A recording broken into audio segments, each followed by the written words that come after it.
जय महाराष्ट्र. नमस्कार. घरोघरी मातीच्या चुली या मालिकेच्या पुढील भागाच्या रिव्ह्यू मध्ये आपल्याला बघायला मिळणार आहे. ऐश्वर्याला घरातून हाकलून दिल्याच्या नंतर ती तिच्या आईच्या घरी जाते व तिला तिथे पाहून तिची आई खूप आश्चर्यचकित होते व काय झाला असा प्रकार सगळं विचारते.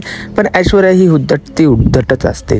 तिच्या आईला देखील ती रणदिवे कुटुंबाबद्दलचा राग मनात असलेला सांगत असते आणि इकडे जानकी ऋषिकेशला म्हणत असते की ऐश्वर्याला आपण घरातून हाकलून तर दिलं पण ती शांत बसणार नाही.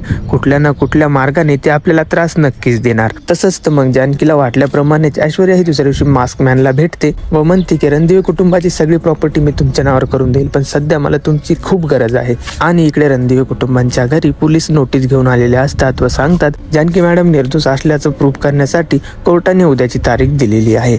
व त्यानंतर रणदिवे कुटुंब खूपच टेन्शन मध्ये असतं व ऋषिकेश म्हणतो की आपल्याकडे कुठलाच पुरावा नाही, काय बाजू मांडणार आहोत आपण कोर्टामध्ये. तर कोर्टामध्ये जानकी कशी आपली बाजू मांडणार व ऐश्वर्या मास्कमॅनच्या साह्याने रणदिवे कुटुंबावर मोठं संकट आणणार का हे पाहणे खूपच इंटरेस्टिंग ठरणार आहे. तर बघत राहा घरोघरी मातीच्या चुली आणि रिव्ह्यूज साठी आपल्या चॅनलला सबस्क्राईब करायला विसरू नका.